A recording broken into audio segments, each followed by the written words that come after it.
Good afternoon and welcome to Matters Financial and Geopolitical from a Frontier, and thank you as always for stopping by. Let me start with macro thoughts. On the 27th of May this year, I wrote that the US exported $120 billion of goods to China last year, that being 2018. And China shipped $540 billion of goods to the US. And I said this disequilibrium is the overarching point. As things stand now, the US will implement tariffs on another $157 billion of Chinese imports, bringing the total value of imports under tariff to $526 billion by year end. That's from JS Blockland, so just $14 billion will be left remaining. Peter Cheer of Academy Securities said on BBTV, no phase one trade deal, and the tariff hike goes through on the 15th. That was from Bianco Research. His prediction was that stocks decline 10% in the days following, presumably before year end, and bond yields go back to the lows of the year. However, the Agriculture Secretary said that he did not expect these tariffs to be put on late last night. That's the US Agriculture Secretary. As I said, on the 26th of August, the Renminbi is being used as a shock absorber and a very precise first responder to Trump, and therefore it is the most important currency to watch. According to Andreas Steno, there's the potential for a 16 to 18 figure move higher to counter the tariff increase on Sunday. We're currently trading at 703.70, so reasonably well behaved for now, but we've got to keep a close watch on that. My article over the weekend quoted Luke 21:11, there will be great earthquakes and in various places famines and pestilences, and there will be terrors and great signs from heaven. This satellite radar image shows the White Island volcano after the eruption. Radar is able to take images that are not obscured by ash, steam and cloud. That's from the BBC. I also quoted Revelation 6:12-13, when he opened the sixth seal, I looked and behold, there was a great earthquake, and the sun became black as sackcloth. The full moon became like blood, and the stars of the sky fell to the earth, as the fig tree sheds its winter fruit when shaken by a gale. And Boris Johnson tweeted, devastating scenes in New Zealand. I've been in contact with Prime Minister Jacinda Ardern to express our deepest sympathies. This is from Quick Take. New Zealand Prime Minister Jacinda Ardern meets first responders of the White Island eruption, which has left at least 5 dead and 8 more unaccounted for. 25th of March this year, I was writing about her. If you want to measure a soft power leapfrog, I said, keep an eye on the Kiwis and this remarkably sophisticated epitome of 21st century girl power, Jacinda Ardern. From a geopolitical perspective, the big popping over the radar happened in Christchurch, New Zealand. Of course, this is going back to March. Jacinda Ardern, an agnostic who took her oath of office without a Bible or mention of God, a living example that to be a humanitarian, you need no dogma, just compassion, love, an open heart and an open mind. That was Harun Rashid. Shattered the glass ceiling into tiny little pieces. She is the first Western leader to seek to assert narrative control over terror, The symbolism of a biker gang providing an escort to a hearse transporting the coffin of Haji Muhammad Daoud Nabi, killed in New Zealand's twin mosque attacks, to the Memorial Park Cemetery in Christchurch sums things up metaphorically and even cryptically, I wrote. She vowed never to utter the name of the twin mosque gunman to deprive him of the publicity he craved. She warned social media companies, saying they are the publisher, not just the postman. The Prime Minister of New Zealand asserted narrative control and pushed back at what Don DeLillo noted.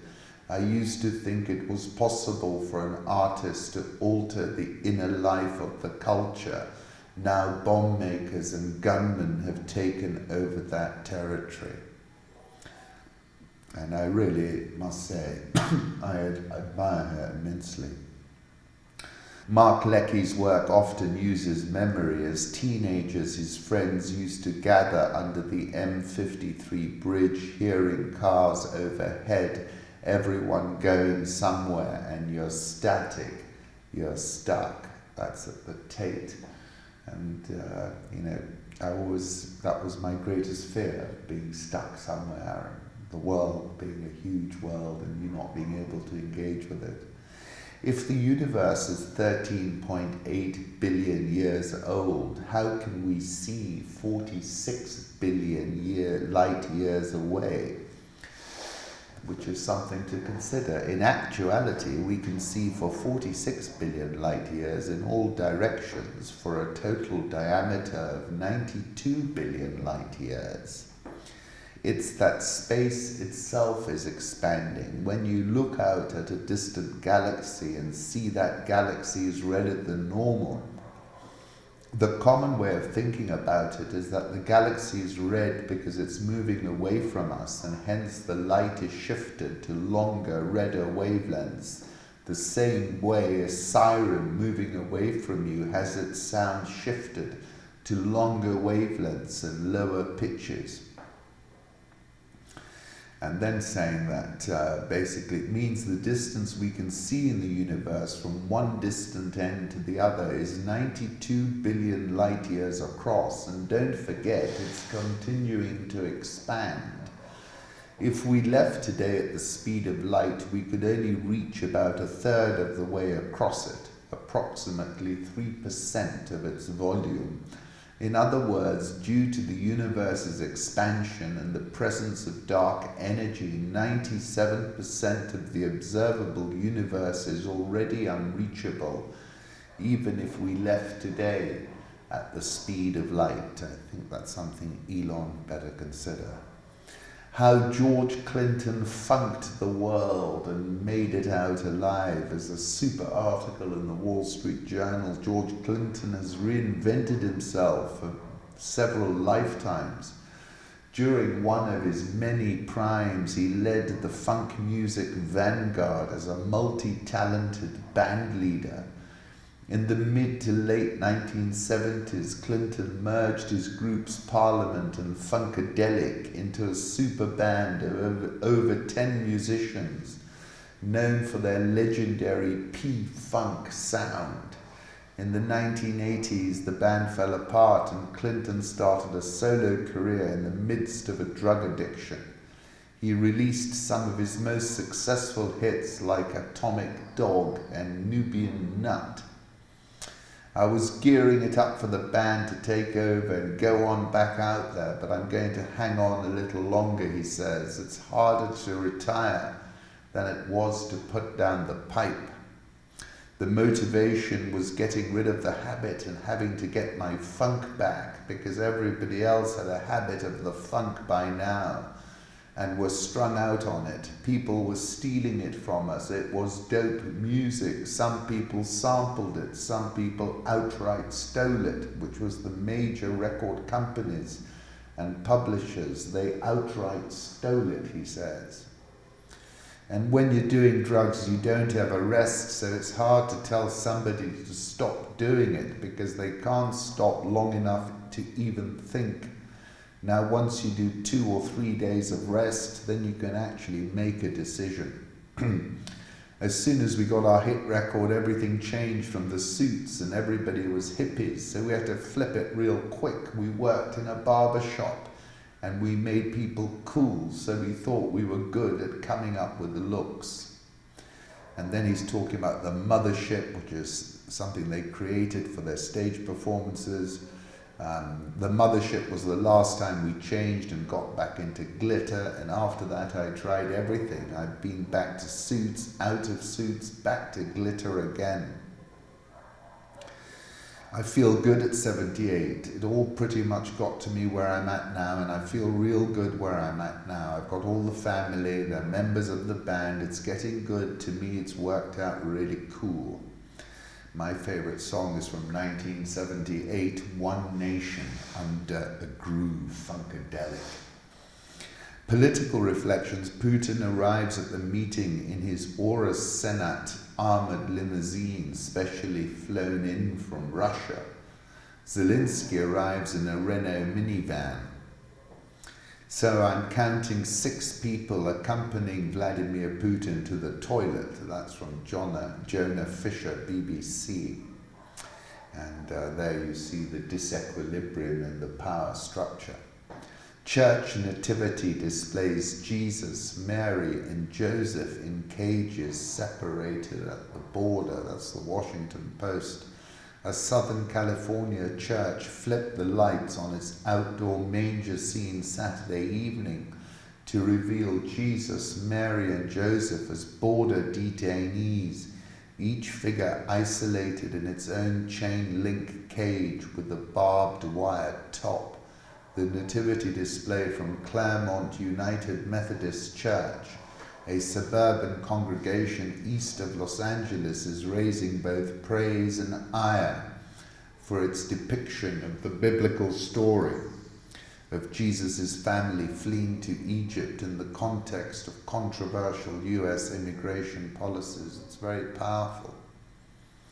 Our intent is to focus on the asylum seekers and the ways they are being greeted and treated, and to suggest there might be a more compassionate way to show God's love.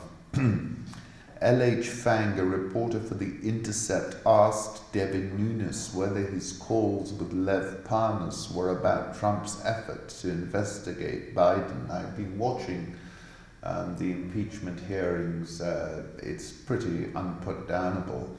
And look, from a legal perspective, it's very clear that the president has transgressed, and big time. But the issue is it's not a legal decision, it's a political decision. And as long as he can hang on to his base, which so far looks as if he can, then I think this impeachment essentially does not go very far. Iran to raise taxes as US sanctions hit oil revenues. Financial Times, Iran is to reduce its reliance on oil exports by increasing taxes, borrowing more money, and cutting energy subsidies, as President Hassan Rouhani vowed on Sunday that the Islamic Republic could withstand the pressure wrought by tough US sanctions and the most violent unrest seen in decades. Oil revenues expected to fall by 70%. The budget for the next Iranian fiscal year is designed to resist against sanctions and to announce to the world that we run this country despite sanctions, Rouhani told Parliament as he unveiled the budget for the fiscal year that starts in March. The coming year's budget, which needs to be approved by Parliament, is now expected to total 4,845 trillion rials. This equates to $115.3 billion at the official government-approved dollar exchange rate used for some commodity imports, or just under $40 billion at the unofficial free market rate. Iran has forecast that its crude exports will generate 482 trillion rials next year, almost 70% less than this year. This equates to a sale of about 500,000 barrels of oil a day, domestic media suggest. down from 2.8 million barrels per day before the reintroduction of sanctions in May, after Trump withdrew the US from the landmark nuclear deal agreed with world powers. The government will also sell more Islamic bonds in the domestic market to make up for the shortfall in oil revenues, and expects to raise 114.8 trillion reals from the sale of state-run companies. The welfare measures, however, may not make the difference that many people expect. You may think that bread is cheap, but I have customers who cannot afford bread and postpone payments at a baker in a lower-class neighborhood in Tehran. More well-off people give me some money as charity so that I can give bread to the poor for free. Iran's net oil exports per capita will fall below Nigeria and Chad if they only export 500,000 barrels of oil per day, from 34 barrels per day per thousand to 6 barrels per day. Will look more like Mexico. That's Charlie Robertson.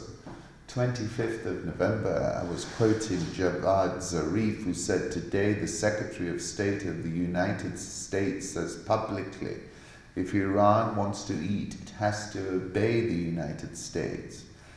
In that article, I said Trump has been a big proponent of coercive financial, currency and sanction warfare, and his policy of maximum pressure on Iran is that policy's apogee. The IMF has forecast a 9.5% contraction for Iran this year, and inflation is clocking 36% at the last time of checking.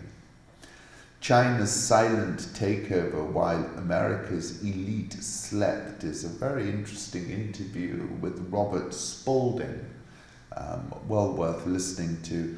The recent articles about China. China turned 70, that was on the 7th of October, and on the 26th of August, China strikes back at Trump, was the previous article, but I've written severally about this. The Jeffrey Epstein case shows that paranoia is the only possible response to this moment, Vanity Fair. The news last week that Prince Andrew had taken off all royal duties will hit hardest for those who can imagine what those duties might have been or remember which royal Andrew was. It's mainly the cause of his demotion that's important, because it can be traced back to deceased sexual predator and what financial whiz, blackmailer, Mossad operative, murder victim, Jeffrey Epstein. The big mysteries, who the hell this guy was, how he got his money, what dirt he might have had and on whom, why government officials went easy on him, why no one can find his associate Ghislaine Maxwell, remain as unsolved as they were months ago. It's no wonder that half of Americans think Epstein didn't kill himself, leaving only the other half who think the same thing but won't say it. The outliers are journalists who not only believe the official story, but insist the rest of us do so too. Rather than convincing the public to ease up on this growing wave of distrust, the prestige press has instead joined countless other institutions in reputational erosion. Well, what did Roback have? Can she tell us now? When you lose faith in your institutions, the world looks sinister. Sometimes this leads to political revolution and the rise of a strongman. Fortunately, Donald Trump has more in common with Rufus T. Fly than with effective dictators who tend to be disciplined fanatics. As long as Americans feel out of control, caught in the grip of malevolent forces operating out of view, paranoia will remain a besetting and debilitating component of our public life. Even before his confinement this year, Jeffrey Epstein had surpassed any individual in persuading Americans our elites were not only interlinked but also depraved. The surprise with his death and its aftermath is that he managed to outdo himself. I've written about Epstein several times. Last time I was saying he had a collection of eyeballs on his wall. And this point about the uncertainty goes back to Vladislav Surkov, who actually accompanied Putin to this conference with Zelensky, who spoke of maintaining a constant state of destabilized perception as a form of hybrid warfare. Media search in all UK national press last 3 months, number of articles covering Corbyn and anti-Semitism 1,450, Johnson and Islamophobia 164.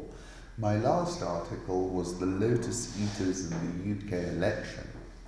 Media search in all UK national press last 3 months, number of articles covering Corbyn and the IRA, 272, Johnson and Yemen and war crimes, 2. That's from Mark Curtis. The blog reveals that part of Imam of Peace tactics was to make Ilhan the face of the Democratic Party, presumably to conflate tropes of the party with support for terrorism. Again, Mark Owen Jones. And I wrote about this on the 22nd of July in an article called The Showdown, and I said what is clear is that Trump has characterized the four ladies, including Ilhan, as four wicked witches of the West. Images contaminate us like a virus. Let's move on to the currency markets. Euro dollar 110.70, dollar index 97.621, Japanese yen 108.59, Swiss franc 0.9878, the pound 131.58, the Australian dollar 0.6828, India rupee, that's improved, 70.89, South Korean won 1191.74, Brazilian real 414.28, Egyptian pound 16.1369, South African rand 14.66, but the rand tends to sell off big time when they do load shedding.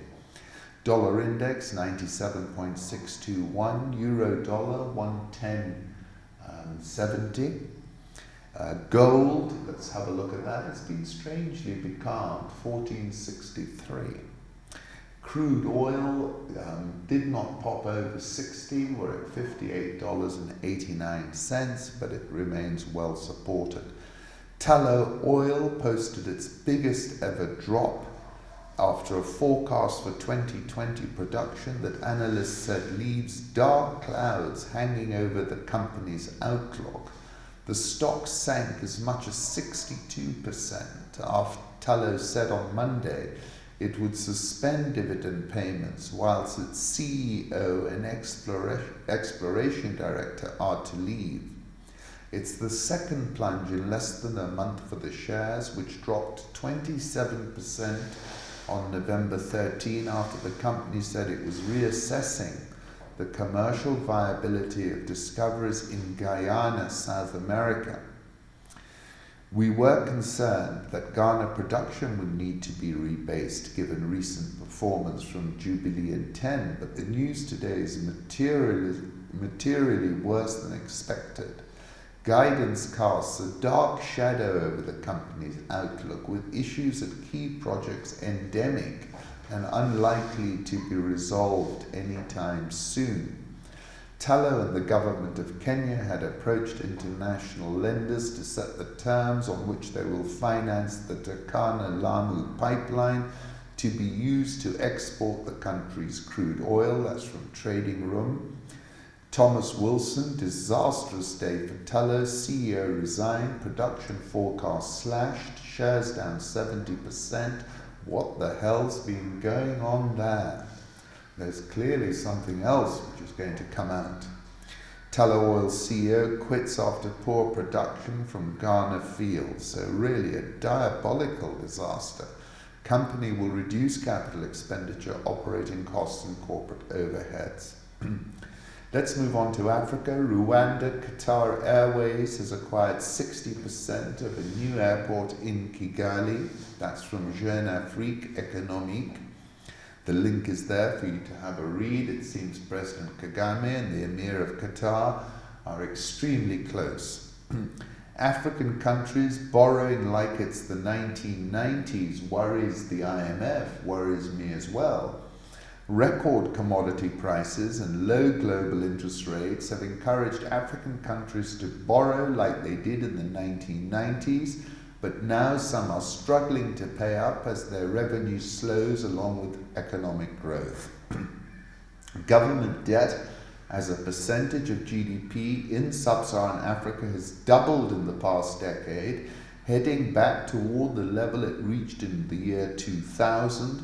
The conditions are ripe for a much higher level of debt distress. Sonia Gibbs, head of sustainable finance at the Institute of International Finance, said by phone, "Whatever triggers the next crisis, when it happens, you're likely to see a high degree of contagion risk because investors have been moving into higher yielding assets. Some individual countries are getting to higher levels in terms of debt to GDP ratios.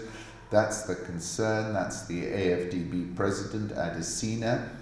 The debt to GDP ratio of Africa is still within acceptable limits, he said. External debt payments now eat up on average about 13% of the revenue of African governments from 4.7% in 2010, according to data compiled by the Jubilee Debt Campaign. Nowadays, there is a greater concern that governments, when they forgive any debts, might not actually help the African countries very much, but might primarily be bailing out the commercial creditors. And I wrote about this over the weekend in an article called Time to Big Up the Dosage of Quaaludes. I was touching on the fact that I was recalling the 2014 Africa Rising Conference in Maputo when living was easy, hunky-dory and so peachy. Then we had the tuna bond scandal, and basically referencing South Africa, Nigeria, Ghana's Sedi, Zambia's Kwacha, and as far as I can see, we're already on the cusp of crisis. And in my article, I was, of course, talking about the banana that was sold for $120,000. The duct-taped banana at Art Basel is gone and has been replaced with Epstein didn't kill himself, which security quickly covered up. That's from Giancarlo Sopo. If someone can eat the $120,000 banana and not get arrested, why can't I write on the wall? Weber shouted as he was escorted out. African Eurobond issuance was around $26 billion this year, 1% of Africa's GDP, more issuance in 2018-2019 than in all of 2003 through 2016 combined. Charlie Robertson. The Financial Times, there are no easy fixes for Nigeria's problems. Buhari is 6 months into his second term. Nigeria is going backwards economically. A combination of anemic growth and a fast-growing population means the economy has been shrinking in per capita terms throughout Mr. Buhari's tenure. But some successes. In an effort to boost rice production, the government has funneled capital to farmers and clamped down on imports of cheaper rice. Production has leapt to 60% since 2013. Vying with Kenya as Africa's most dynamic tech hub. In November alone, its fintech companies attracted nearly $400 million from foreign investors.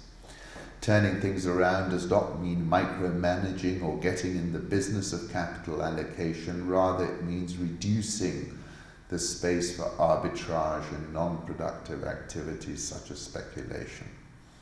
Our Hap Lord, okay, I know Ozymandias is a name for Rameses too, but this may be Taharkas. My name is Ozymandias, King of Kings. Look on my works, ye mighty, and despair. Nothing beside remains round the decay of that colossal wreck, boundless and bare. The lone and level sands stretch far away. One email from 2014 disclosed that the trial showed that $7 million was allocated to Chopstick and $2 million to New, according to the Globe and Mail's Geoffrey York. The trial heard that Chopstick was a code name for Mr. Chang, who was the finance minister, while New was a code name for Filipe Nyusi, who is now Mozambique's president. If you want to kill the snake, he says, you need to hit the head. The ruling party, Frelimo, was infuriated by a T-shirt campaign. Frelimo supporters went on social media to issue death threats to a CIP researcher, Fatima Mimbere, who was leading the T-shirt campaign. Beleaguered DR Congo rainforest attacked on all sides. Lush rainforest covers millions of hectares of the DR Congo, a central part of Earth's natural defense against global warming, but it is under severe threat from a perfect storm of mismanagement and corruption. The rainforest, which lost an area twice the size of Luxembourg last year alone, according to Global Forest Watch. Global Witness investigated the illegal logging trade earlier this year and accused a general in the Congolese army of illegally reselling logging permits. Making charcoal involves chopping down trees, slow burning the wood in covered ovens, all of which comes at a steep price for the environment. Trading charcoal, known locally as makala, is worth millions of dollars and is attracting armed groups to the Goma area, threatening Virunga National Park. Kinshasa residents consume 5 million tons of wood a year, according to the French research group CIRAD, and increasing urbanization is just raising the pressure on the forests.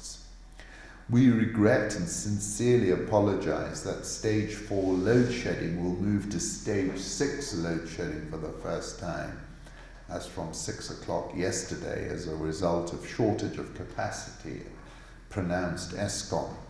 South African All Shares up 4.8% year to date. Keep a close eye on the dollar rand rate. This is a chart from the Marketeer suggesting we're going to break higher. Egyptian pound 16.1411, EGX 30 up 3.12%, Nigerian All Share down 15.11% year to date, Ghana Stock Exchange down 12.4% year to date. IMF wants Kenya to devalue because devaluing is an economic remedy to boost FDI. Says Mia, we will lose 10 to 20% of our wealth and foreign debt will soar. Devaluation requires disconnected FX rate, which Kenya shilling doesn't have unless they want us to buy dollars. I responded by saying this obsession with devaluation when you import 3 times more than you export is deluded, wrong and silly. Foreign investors in London question Safaricom about M-Pesa's growth plans, Kenya telco regulations, the new CEO and Ethiopia consortium plans. They were negative on the equity joint venture. Safaricom's market cap is $11.88 billion and it trades on a P ratio of 19.05. The Nairobi All Shares up 13.93% year to date, and the NSE20 is down 7.94% year to date. And I thank you for stopping by.